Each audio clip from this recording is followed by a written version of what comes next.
Friends, previous lectures में हम what is bailment, essential elements of the bailment, classification of the bailment, modes of bailment, duties of bailor and bailee, rights of bailor and bailee, वो सब हमने learn किया था। आज हम देख रहे हैं rights of bailor and bailee against any wrong doer. समझो कि जतिन ने अपना व्हीकल, अपनी कार रक्षित को दिया था और रक्षित की कार में की पड़ी थी। दिव्यस लेके घूमने चला गया और दिव्यस को रक्षित ने मना बोला, तो दिव्यस ने रक्षित की कार का ग्लास तोड़ दिया। तो स्यू कौन करेगा? नॉर्मली ओनर होता है, वो स्यू करता है। यहाँ पे रक्षित भी स्यू कर पाएगा। आइदर बेलर और bailee, anybody can sue, and जो कंपेंसेशन मिलेगा वो रक्षित और जतिन दोनों बांट लेंगे। That means in proportionate right in the interest let be sued by bailor and bailee against the wrong doer. Wrong doer यानी थर्ड पार्टी, बेलर भी नहीं बेली भी नहीं। थर्ड पार्टी ने रॉन्गफुली डिप्राइव किया था, बेली के पास से वो गुड्स ले लिया था, पजेशन ले लिया था। जो गुड्स बेलर ने बेली को दिया था उसका पजेशन बेली के पास से थर्ड पार्टी ने ले लिया। फर्स्ट पॉइंट है डिप्राइव, एंड सेकंड पॉइंट है दैट इज इंजरी। ये दो वर्ड इंपॉर्टेंट है। दिव्यस ने कार का ग्लास तोड़ दिया, आइदर डिप्राइव द कार और injury the car. Bailee is entitled for the remedies. Rakshit क्या करेगा? दिव्यस पे स्यू करेगा। As like owner might use, Jatin जो करता वो सब रक्षित कर पाएगा। As like no bailment has been made, no bailment has been made. Either bailor और बेली दोनों में से कोई भी स्यू कर पाएगा। एंड जो कंपेरिजन मिलेगा वो कौन रखेगा? बेलर रखेगा, बेली रखेगा, और जो स्यू करेगा वो रखेगा। Friends, according to their interest, जिसका जितना इंटरेस्ट है ना वही रिलीफ एंड कंपेंसेशन अपने पास रख पाएगा। रिमेंबर, कौन से वर्ड इंपॉर्टेंट है? डिप्राइव। कौन सा वर्ड इंपॉर्टेंट है? इंजरी। किसने पहुंचाना? Third party. कौन स्यू करेगा? आइदर बेलर और बेली। और थर्ड पार्टी कंपेंसेशन देगी वो कौन रखेगा? वो according to their respective interest, according to their respective interest. Now termination of the bailment. हमने बेलमेंट किया है, वो बेलमेंट कब खत्म होगा? फ्रेंड्स, 1 महीने के लिए गाड़ी जतिन ने रक्षित को दिया था, 1 महीना खत्म होते ही गाड़ी वापस देने पड़ेगी। On the expiry of the stipulated period, आपका स्टिपुलेटेड पीरियड खत्म होगा ना तो आपका बेलमेंट टर्मिनेट हो जाएगा। If the goods given for the stipulated period at that time, after expiry of the time your bailment is completed. Termination of the bailment कब होगा? First point, expiry of the stipulated period. Second point, fulfilment of the purpose. Gaurav ने puncture करवाने के लिए puncture वाले को दिया था, पंचर हो गया, स्पेसिफिक पर्पस खत्म हो गया तो आपका बेलमेंट टर्मिनेट हो जाएगा। स्पेसिफिक पर्पस सेल टर्मिनेट, खत्म होते ही, स्पेसिफिक पर्पस खत्म होते ही आपका बेलमेंट कंप्लीट हो जाएगा। By notice, by notice. First point क्या था? Expiry of the time. Second क्या था? Accomplish of the purpose. And third that is the notice. Jatin ने रक्षित को बाइक दिया था, बोला था मैक्सिमम 2 बंदे बैठना, और रक्षित तो 3-4 बिठाने लगा, ऑटो रिक्शा जैसा बाइक का यूज करने लगा। एट दैट टाइम जब जतिन उसको रास्ते में देख लेगा और उसको नोटिस दे के उससे पास से वो प्रीमेच्योर टर्मिनेट भी करवा पाएगा। इनकंसिस्टेंट यूज है तो कॉन्टेक्ट वॉइडेबल, और ग्रेटिट्यूअस बेलमेंट है। मर्सिडीज जतिन ने रक्षित को दिया था, 1 वीक के लिए दिया था। रक्षित रमा को लेके एंगेजमेंट के बाद घूमने जा रहा था, लेकिन 2 दिन के बाद जतिन को भी ऑफर आई। जमुना ने बोला साथ में घूमने जाना है, तो जतिन ने रक्षित को कॉल किया, मुझे मर्सिडीज वापिस दो। तो 2 दिन का मर्सिडीज का रेंट 2 लाख हो रहा था, लेकिन अभी बाकी के 6 दिन का रेंट पे लेने जाएगा तो 5 लाख महंगा पड़ रहा है। तो रक्षित 3 लाख का कंपेंसेशन ले सकता है। आपने आगे देखा था ग्रेटिट्यूअस बेलमेंट में जो बेनिफिट लिया है उससे कॉस्ट बेली को ज्यादा इनकर्ड होगी, तो बेलर बेली को वो कंपेंसेशन देने के बाद ही टर्मिनेट कर पाएगा। Read that by notice bailee act in a manner which is inconsistent with the terms of bailment। आपको बोला था नेशनल हाईवे पे गाड़ी चलाना, आप तो विलेजेस में लेके चले गए। Inconsistent is the terms of contract, contract के टर्म के मुताबिक आप यूज नहीं कर रहे थे, तो बेलर है वो बेली को नोटिस देके गुड्स वापिस ले सकता है। नाउ सेकंड पॉइंट ग्रेटिट्यूअस बेलमेंट है। ग्रेटिट्यूअस बेलमेंट है 1 महीने के लिए दिया था, 10 दिन के लिए वापस लेना है, ले सकते हैं। पहले वापस लेने की वजह से बेली को जो लॉस होता है वो लॉस उसके बेनिफिट से ज़्यादा है, तो बेलर को वो लॉस माइनस बेनिफिट कंपेसेट करना पड़ेगा। लॉस माइनस बेनिफिट कंपेसेट करना पड़ेगा। Next point that is the death. First point expiry of time, second point accomplishment of purpose, third point by notice, and fourth point that is the by death। Baler और बेली 2 में से किसी का भी death हो जाएगा तो आपका बेलमेंट कंप्लीट हो जाएगा, टर्मिनेट हो जाएगा, और लीगल रिप्रेजेंटेटिव को वो गुड्स वापिस देना पड़ेगा और लेना पड़ेगा। Either of the situation, baler मर गया है तो उसका लीगल रिप्रेजेंटेटिव गुड्स वापिस लेगा, बेली मर गया है तो उसका लीगल रिप्रेजेंटेटिव गुड्स वापिस देगा। And last point that is the destruction of subject matter. जो गुड्स जिस पर्पस के लिए दिया था वह पर्पस वो गुड्स पूरा नहीं कर सकता है, बेलमेंट टर्मिनेट हो जाएगा। Subject matter bailment is destroyed. Change in the nature of goods make it impossible to be use. आपका जब नेचर चेंज होगा तो उसका यूज करना इम्पॉसिबल हो जाता है, तो कॉन्ट्रैक्ट टर्मिनेट हो जाता है। आप व्हीकल यानी बाइक लेके गए थे, हायर पे लेके गए थे बाइक, लेकिन वह बाइक जब आप 30 के ऊपर डालते हो गियर में और स्पीड में तो बाइक बंद हो जाती है, तो आपका जो पर्पस है वो पूरा नहीं हो पाएगा। बाइक को साइकिल की तरह नहीं चलाना होता है, बाइक को 60, 70, 80, 100 वॉटेवर। तो ये आपका बाइक का जो पर्पस है वह पर्पस पूरा नहीं हो रहा है, इसीलिए ऐसा बोलेंगे destruction of subject matter. Friend, first expiry of the period, second accomplishment of the purpose, third है वो नोटिस, एंड फोर्थ है वो डेथ, एंड फिफ्थ है वो डिस्ट्रक्शन ऑफ सब्जेक्ट मैटर। ये 5 वजह से आपका बेलमेंट टर्मिनेट होगा। टाइम, पर्पस, नोटिस, एथ एंड डिस्ट्रक्शन, ये 5 वर्ड याद रखो, वर्ड याद रखो। Now finder of the lost goods, आपने कोजी कॉन्टेक्ट में भी लर्न किया था। What is finder of the lost goods? समझो, अभी डीवीएस है, वो उसकी सोने की गोल्ड की वॉच यहाँ भूल गया और वह वॉच कौशल को मिली, तो वह क्या कौशल रख पाएगा? नो, वो गुड्स वापिस देना पड़ेगा। वो आपने कोजी कॉन्ट्रैक्ट में लर्न किया हुआ है। याद रखो, आपके पास चीज़ है लेकिन वो आपकी नहीं है, आपको टू द ओनर को ढूंढ के उसको वापिस देना है। फाइंडर ऑफ द गुड्स में पहली चीज़ है आप टू ओनर नहीं है, दूसरी जो चीज़ है आपको टू ओनर को ढूंढना है, तीसरी चीज़ टू ओनर के ढूंढने के एक्सपेंस और वो चीज़ संभालने के एक्सपेंस टू ओनर से लेना है, बाद में उसको गुड्स रिटर्न करना है।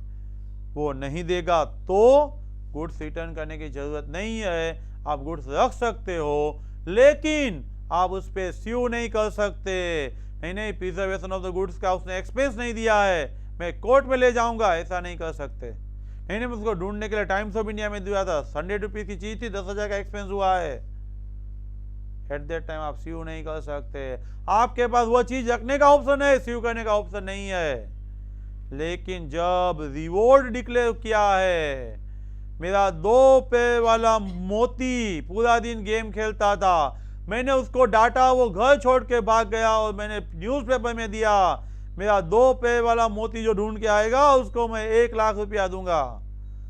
और पास वाले अंकल जब वो मोती ढूंढ के आए तो उसके फादर ने बोला 1 लाख लूंगा, दूंगा नहीं, इसको संभालने का। At that time whether uncle can sue, yes can sue. जब बेलर ने अपनी चीज ढूंढने के लिए रिवॉर्ड डिक्लेयर किया है और वो चीज जब बेली उसको रिटर्न करता है, रिवॉर्ड नहीं देगा, तो बेली बेलर पे स्यू कर पाएगा। बेली है वो गुड्स रख सकता है, तो क्या बेच सकता है? यस। कौन से सर्कमस्टेंसेस में बेच सकता है? तो सबसे पहले जब ट्रू ओनर मिलता नहीं है और ट्रू ओनर ढूंढने का एक्सपेंस 2/3 से ज्यादा है, तो आप है वो गुड्स बेच भी सकते हो। Let me see finder of the lost goods. Finder of lost goods, major reward offered और नॉट। जब रिवॉर्ड ऑफर किया है तो स्यू कर सकते हो। फाइंडर किसको बोलते हैं? डू नॉट बिलोंग, वो गुड्स आपका नहीं है। तो आपका नहीं है तो आपकी ड्यूटी क्या है? आपकी ड्यूटी है ट्रू ओनर को ढूंढ लो। ट्रू ओनर ढूंढ के क्या करोगे? सरेंडर करोगे गुड्स का। फाइंडर गुड्स के पास स्यू करने का राइट नहीं है। किसका स्यू? कंपेसेशन। किसका कंपेसेशन? Trouble and expense. किसका trouble and expense? Preserving the goods and finding the owner. Finding the owner and preserving the goods, ये दोनों का एक्सपेंस आप उससे मांग सकते हो, लेकिन आप उस पर स्यू नहीं कर सकते। आप उस पर स्यू नहीं कर सकते। तो आप क्या करोगे? वो सिर्फ गुड्स संभाल के आप रखोगे, रिटेन द गुड्स। कब तक? जब आपको कंपेसेशन नहीं मिलेगा। Friends, preservation of the goods and finding of the person का पर्सन के लिए आप स्यू नहीं कर सकते, लेकिन most important reward. Reward declare किया है तो रिवॉर्ड डिक्लेयर किया है तो फाइंडर स्यू कर सकता है। फाइंडर है वो स्यू कर सकता है कि तेरी चीज मैंने तुझे वापस दी, आपने पेपर में दिया हुआ था तो वो मुझे मनी चाहिए। और reimbursement of expense and for searching the true owner, उसका कंपेंसेशन के लिए रिफ्यूज करेगा तो गुड्स रिटेन करोगे। एनालिसिस रिपीट ही है, आप गुड्स रिटेन करोगे, वो पे नहीं करेगा तो।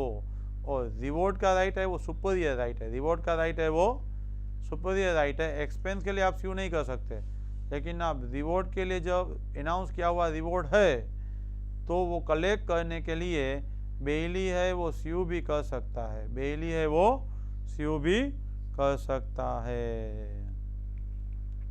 Now finder of the things whether can be sold. Let me see, sell or not. जब आपका गुड्स लॉस हुआ है, ओनर रीजनेबल डिलीजेंस फाइंड करके मिल ही नहीं रहा है, और मिला है तो उसने एक्सपेंस पे करने का मना बोला है। दो सिचुएशन है, आपको ओनर मिल गया, उसने बोला नहीं ये मोती संभालना नहीं है मुझे, वैसे भी मेरे लिए बोझ है, वो एक्सपेंस पे करने का मना बोल रहा है, तब आप गुड्स बेच सकते हो। Let we see, goods dangerous nature है, उसका मेजर पार्ट लॉस हो जाने वाला है और उसका लॉफुल एक्सपेंस 2/3 से ज़्यादा है, तो वो गुड्स आप बेच सकते हो। कब बेच सकते हो? एक तो डेंजरस नेचर है, दूसरा 2/3 से ज़्यादा आपका एक्सपेंस है, और ऊपर पे आपने बोला देखा आपने वो चार्जेस पे करने का मना बोल रहा है, तो ऐसी सिचुएशन में आप गुड्स को बेच सकते हो by giving the notice. Let me see, perishing nature and expense more than 2/3, expense more than 2/3, 1.42। Friends, आज हमने अभी देखा था रॉन्ग डूअर, बेलर और बेली कोई भी स्यू कर सकता है और रिस्पेक्टिव इंटरेस्ट अपने पास रख सकता है। Second, termination of the bailment, period ख़त्म होते ही, पर्पस पूरा होते ही, इनकंसिस्टेंट यूज़ की वजह से नोटिस दे के, डेथ होने से और सब्जेक्ट मैटर लॉस्ट की वजह से आप है वो टर्मिनेट ऑफ द बेलमेंट कर सकते हो। और उसके बाद आपने जो टॉपिक देखा है फाइंडर ऑफ द गुड्स, तो finder of the goods friends आप देखोगे ना, जो गुड्स आपका नहीं है, आपके पास पड़ा है, उसके लिए आप ट्रू ओनर नहीं है, इसीलिए फाइंडर ऑफ द गुड्स है वो ट्रू ओनर नहीं होता है। वो ट्रू ओनर को सर्च करता है, ट्रू ओनर नहीं मिलता है, और मिल जाता है, एक्सपेंस पे करने के लिए रेडी नहीं होता है, तो आप गुड्स उसको रिटेन नहीं करोगे, अपने पास गुड्स रखोगे, स्यू नहीं करोगे। और सामने वाले ने रिवॉर्ड डिक्लेयर किया था तो आप उस पर स्यू भी कर पाओगे। स्यू का राइट एक्सपेंस से सुपीरियर है। एंड कब बेच पाओगे गुड्स? सबसे पहले वो मिला नहीं आपको, दूसरा मिला तो एक्सपेंस नहीं पे कर रहा है, तीसरा 2/3 से ज़्यादा उसको फाइंड करने का एक्सपेंस हो रहा है, तो वो गुड्स आप बेच सकते हो। पेरिसेबल गुड्स है, उसको फाइंड करने के लिए फ्यूचर का आप वेट नहीं कर सकते। General lien and particular lien. What is particular lien? Friends, आप यहाँ पे बाइक नीचे रिपेयर करवाने के लिए गए, बाइक में इंजन रिलेटेड 10,000 का एक्सपेंस हुआ, आप 10,000 का एक्सपेंस रिटर्न नहीं करोगे तो आपका बाइक रिटर्न नहीं करेगा। पर्टिकुलर लियन है, सेक्शन 170 में एक्सप्लेन किया हुआ है, जिस गुड्स के लिए लेबर स्किल यूटिलाइज हुआ है वह गुड्स का रेम्यूनरेशन आप पे नहीं कर रहे हैं, तो बेली वो गुड्स रख देगा अपने पास, वही रखेगा। लाइक बेलमेंट है, प्लेज है, तो सभी में पर्टिकुलर लियन होता है। What is general lien? Banker है, फैक्टर है, वॉल फिंगर है, पॉलिसी होल्डर है, अटॉर्नी है, वो सब जनरल लियन होते हैं। आपका लोकर में गोल्ड पड़ा है, आपने उस बैंक का लोन नहीं भरा है, तो लोकर भी आपको ओपन नहीं करने देते। आपने घर पे, मकान पे लोन लिया हुआ है और उसका आपने लोन नहीं भरा है, तो आपका करंट अकाउंट और सेविंग अकाउंट में से भी केस विड्रॉ करने नहीं देते। आपका 2 लोन है, एक मकान का लोन भर दिया है, मॉर्गेज वहीं पे पड़ा है, दूसरे मकान का लोन नहीं भरा है और उसका वैल्यूएशन कम हो रहा है, दोनों मकान बैंक रख लेती है, बेच सकती है, ऑक्शन कर सकती है। General lien, general account balance, जिसका ड्यू बाकी है उसके अलावा का और कोई गुड्स भी बेइली के पास पड़ा है, तो बेइली को जब तक उसका रेम्यूनरेशन नहीं मिलेगा तब बेइलर को रिटर्न नहीं करेगा। दैट इज द जनरल लियन, 171 में दिया हुआ है। और जनरल अकाउंट ऑफ बैलेंस के सामने आप कोई भी गुड्स रख सकते हो। 2 लोन होगी, पहली लोन आपने भर दी है, दूसरी नहीं भरी है, तो पहली की सिक्योरिटी दूसरे के सामने सेट ऑफ हो सकती है। Let we see general lien and particular lien, section 170। Bailee ने जो पर्पस के लिए बेलमेंट लिया था, दिया था, रेंडर्ड किया था, उसके लिए बेली ने, बेलर ने गुड्स दिया, बेली ने लेबर एंड स्किल यूज किया है। क्या यूज किया है? Labour and skill. और जब तक उसका रेम्यूनरेशन नहीं मिलेगा तब तक आप गुड्स को रिटेन कर सकते हैं, गुड्स को रिटेन कर सकते हैं। लेट वी सी, अभी डायमंड वाला पॉइंट है। आपको डायमंड रफ थे, उसको पॉलिश करने के लिए बोला था, पॉलिश करने के आपको चार्जेस नहीं मिले, तो आप डायमंड अपने पास रिटेन कर सकते हो, डायमंड अपने पास रिटेन कर सकते हो। नेक्स्ट, टेलर का एग्जांपल है। कोट को स्टिचिंग करने के लिए आपने दिया हुआ था कोट, लेकिन एक्सेप्शन है, ऐसा केस स्टडी एग्जाम में पूछते हैं, आप जहां कंफ्यूज हो जाते हैं। टेलर को कोट दिया था, स्टिचिंग के लिए दिया था, लेकिन उसका पेमेंट के लिए 3 महीने आपने उसको क्रेडिट पीरियड दिया था। टेलर से आपको 3 महीने का क्रेडिट पीरियड मिला था, जब तक 3 महीने खत्म नहीं होते तब तक वो मनी नहीं मांग सकता। तो यहाँ पे पर्टिकुलर लियन यूज नहीं हो सकता। आपको मैं ऑयल बेच रहा हूँ, 1 महीने का क्रेडिट का बोर्ड लगाया हुआ है, तो अभी आप ऑयल लेके जा सकते हो, 1 महीने के बाद यहाँ पे स्यू करूँगा, लेकिन जहाँ पे क्रेडिट पीरियड दिया हुआ है, क्रेडिट पीरियड खत्म नहीं हुआ है, वहाँ पे कभी पर्टिकुलर लियन यूज नहीं हो सकता। और कई बार ऐसा होता है कि मैंने बोला 10 तारीख को आपको मनी दूंगा, 15 को गुड्स ले जाऊंगा, 10 को मनी नहीं दिया, तभी भी आपने 15 को मुझे गुड्स दे दिया, तो बाद में आप पर्टिकुलर लियन यूज नहीं कर सकते। आप स्यू कर सकते हैं, लेकिन particular lien can not be used. Let we see, does not have the right to sue, वो हमने देखा था कि आपके पास राइट टू स्यू नहीं है, सिर्फ गुड्स रख सकते हो, सिर्फ गुड्स रख सकते हो। यहाँ पे देखो अंडरलाइन कर रहा हूँ, मे बी वेव्ड। जनरल लियन के ऊपर जो है ना, पर्टिकुलर लियन आप वेव कर सकते हैं। आप बोलते हैं कोई बात नहीं, गुड्स ले जा, पैसा निकलवाना मुझे आता है, तो आप पर्टिकुलर लियन यूज़ नहीं करेंगे, सिर्फ उस पर स्यू करेंगे, सिर्फ इसको स्यू करेंगे। और बेइलर ने बोला था शाम के पहले गुड्स कंप्लीट रखना, बेइली ने नहीं रखा था, तो eight that time incomplete work है, तो वहाँ पे भी पर्टिकुलर लियन यूज़ नहीं होता। पर्टिकुलर लियन कहाँ पे यूज़ नहीं होता? जहाँ पे क्रेडिट पीरियड दिया है वहाँ पे यूज़ नहीं होता। जहाँ पे सामने से वेवर किया है बेइली ने, वहाँ पे भी यूज़ नहीं होता है। एंड इनकम्प्लीट गुड्स है तो वहाँ पे भी पर्टिकुलर लियन यूज़ नहीं होता है। 3 word very important. Credit period दिया है, आपने सामने से वेवर किया है और गुड्स इनकम्प्लीट है, तो पर्टिकुलर लियन यूज़ नहीं होगा। Now general lien, general account balance है, high court, power of attorney, wharfinger, factor, banker, ये सब यूज़ करते हैं। आपका जो गुड्स पड़ा है उसके अलावा, जिस पे आपने लोन लिया है उसके अलावा का गुड्स भी आप यूज़ कर सकते हैं। Let we see right of a general lien on case, cheque, bill of exchange, security deposited all. Bank आपसे पास 1 लाख मांग रही है तो आपके चेक है, आपका लोकर है, आपका कोई भी सिक्योरिटी है, वो सब यूज़ कर सकती है। That is a general lien. आपने पहले 500 विदाउट सिक्योरिटी लिया था, बाद में 1000 लिया, आपने सिक्योरिटी से लिया, आपने 1000 रिटर्न किया, 500 बाकी है, तो 1000 में जो सिक्योरिटी दी थी वो 500 के सामने यूज़ हो सकती है। यस, हो सकती है। Against first loan also can be use. General lien में आप गुड्स बेच नहीं सकते, सिर्फ गुड्स रिटेन, गुड्स रख सकते हो, गुड्स आप रख सकते हो, नोटिस के अलावा बेच नहीं सकते। और जनरल लियन एक्सप्लेन क्या है 171 में, पर्टिकुलर लियन है 170 में है। जनरल लियन में आप general account balance set of करते हैं, पर्टिकुलर में स्पेसिफिक गुड्स सेट ऑफ करते हैं। पर्टिकुलर लियन है वो ऑटोमेटिक है, एंड जनरल लियन है वो कॉन्ट्रैक्ट से ही किया जाता है, exercise by the Beili only by name, agreement से ही किया जाता है। पर्टिकुलर लियन में लेबर स्किल इन्वॉल्व होती है, एंड जनरल लियन में ज़रूरी नहीं है, लोन ट्रांजेक्शन है तो वहाँ पे लेबर और स्किल इन्वॉल्वमेंट नहीं है। लेबर स्किल पर्टिकुलर लियन में यूज़ है, जनरल लियन में यूज़ नहीं है।